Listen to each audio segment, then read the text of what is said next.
Oh waouh. Oh là. C'est galère.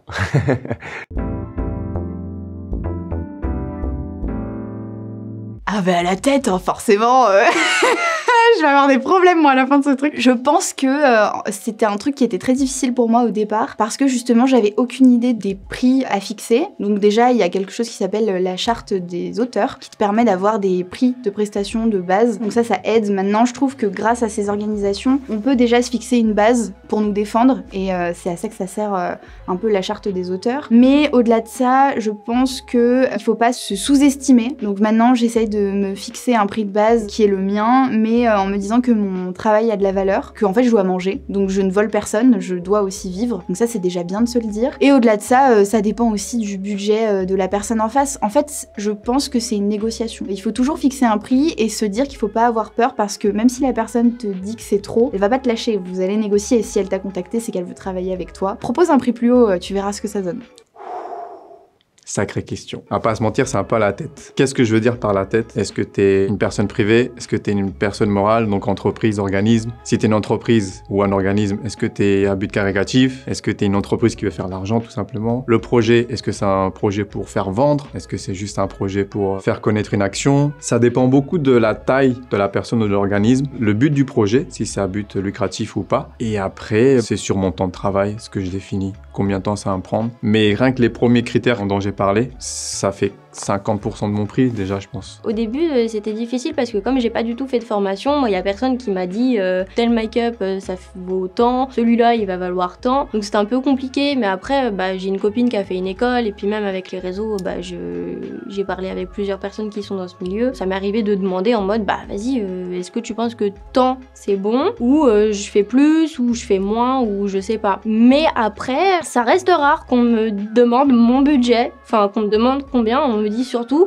alors on a tant. Et le temps en général il est très peu élevé. Des fois on va te demander combien tu prends. T'as peur de donner un prix trop élevé et qu'on te dise en vrai chaud, on va voir avec quelqu'un d'autre. Et en même temps t'as pas envie de donner un prix en dessous. Alors qu'en vrai, tu leur aurais dit le double, ils t'auraient dit de ouf, pas de souci. Donc c'est un peu compliqué. Mais donc du coup, je suis un peu en mode oui, alors ça serait à peu près tant, mais on peut en discuter si besoin. Pour définir le prix, ça remonte à déjà quelques années. Comme tout le monde, Internet. Comment fixer ses tarifs en tant que photographe événementiel? Paris, scène, festival, électro. J'ai essayé de tout chercher, bien sûr, je ne trouvais pas trop. Du coup, au début, je donnais des prix et je sondais en fonction des réactions des clients. Et petit à petit, je me suis fait des contacts dans la photographie. Donc maintenant, j'ai plusieurs amis photographes dans ce milieu-là. On se cale à peu près sur tous les mêmes prix en fonction de notre travail et de notre expérience. Très mal.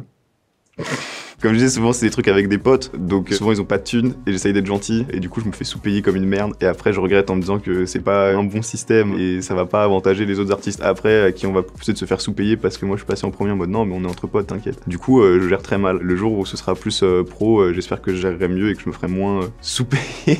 Mais pour l'instant ouais, comme c'est surtout des trucs entre potes, essaye d'être gentil, tu sais qu'ils ont pas d'argent, ils te prennent par l'affect et tout et t'es en mode non mais t'inquiète, je fais ça, on fait ça à la bien, je te décale, je t'aide. Mais du coup pour l'instant pas très convaincant la gestion de l'argent de mon côté. C'est un truc que je me pose encore la question.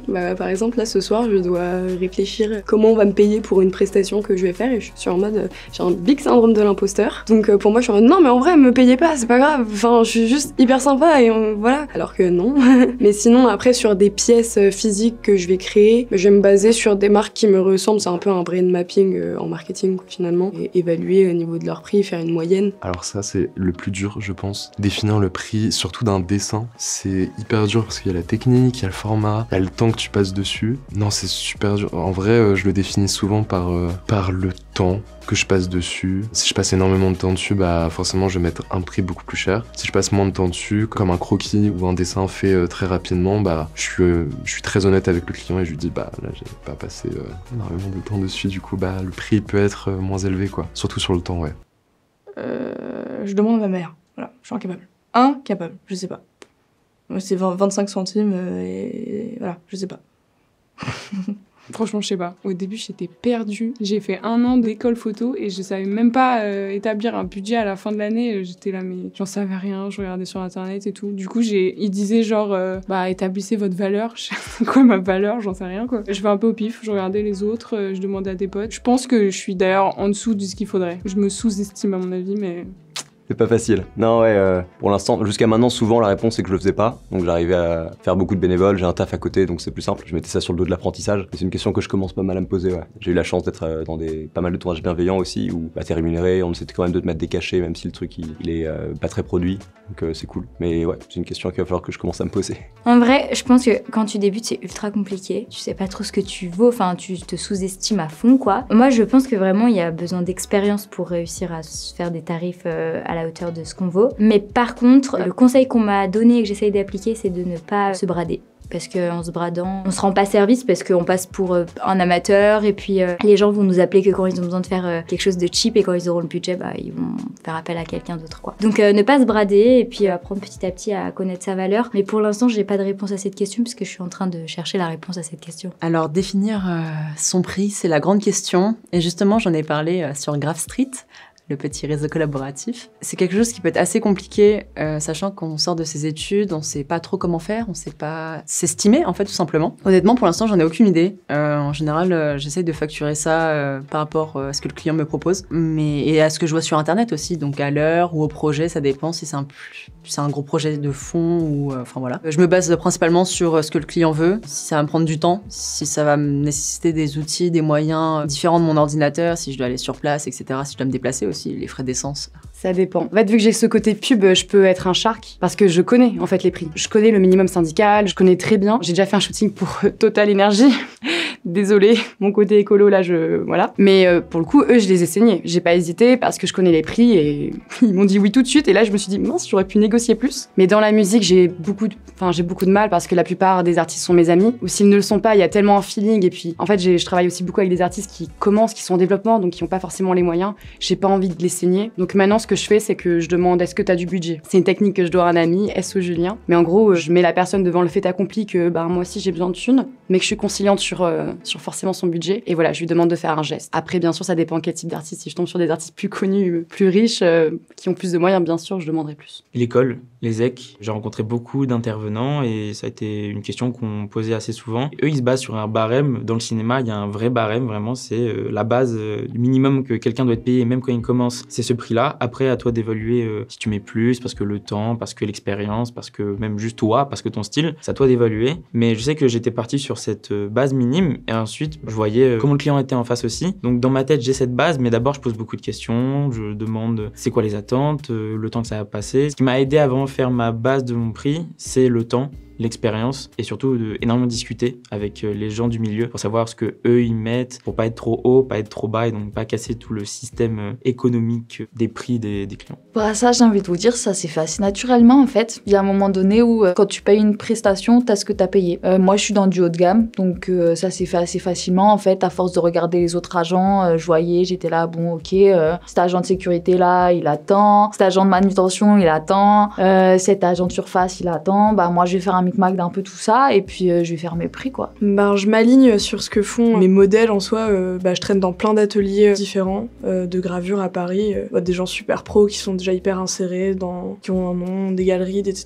Je m'aligne je me compare tout le temps à ce qui se fait à côté. Pour l'instant, vu que je suis pas encore très cotée ni très connue, je fais ce qu'on fait un petit peu tous, c'est-à-dire qu'on nivelle par le bas, on se brade un petit peu, mais après j'essaye de pas non plus trop le faire parce que ça tue la communauté de faire ça en fait, de trop baisser les prix. Ça empêche le marché de prospérer. En fonction du client, en fonction de la relation que je peux avoir avec le client, en fonction forcément du budget disponible, en fonction de est-ce que le projet m'intéresse. Je suis prêt à baisser mon prix si le projet, je sais qu'il va m'apporter quelque chose sur un plan purement personnel et un plan plus professionnel en termes de réseau, etc.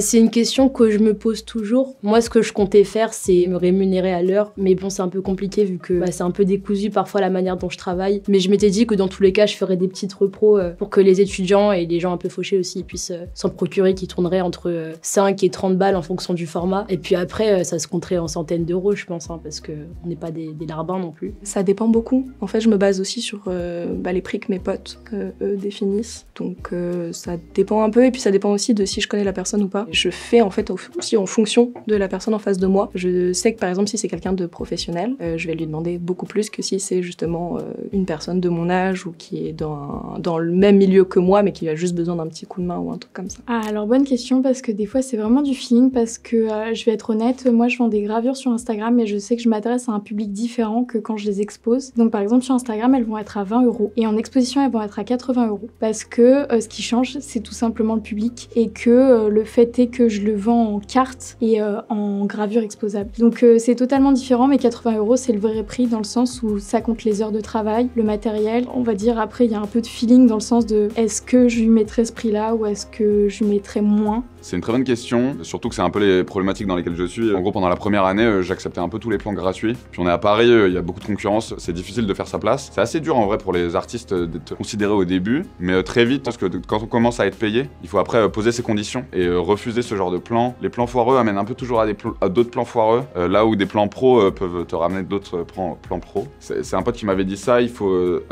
ces 3 conditions: si les gens sont cool, si tu te fais du bif, et le dernier truc, c'est si le côté créatif est intéressant. Et il faut que tu aies forcément des conditions qui soient réunies. En gros, si les gens sont cool et qu'au niveau créatif, c'est intéressant mais qu'il n'y a pas d'argent à se faire, mais en fait tu vas quand même parce que tu vas pour les gens, tu vas parce que tu vas t'éclater. Si t'as de l'argent à te faire et que le concert va être bien, bah en fait tu vas. Si y a de l'argent à se faire, que c'est pas très intéressant mais que les gens sont cool et qu'il y a du bif, en vrai, vas-y quoi.